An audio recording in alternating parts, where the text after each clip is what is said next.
Usifunge biashara yako kwa sababu tu eti watu unaowafahamu hawasapoti biashara yako.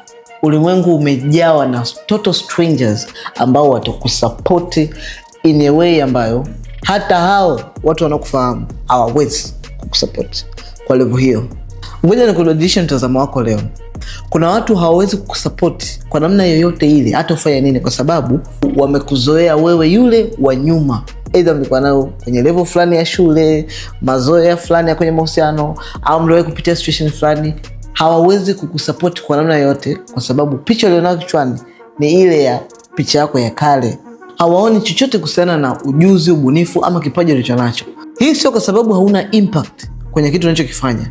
Hii ni kwa sababu umeweza ku-outgrow, umekuwa zaidi ya yale mategemeo waliokuwa nayo wao juu yako.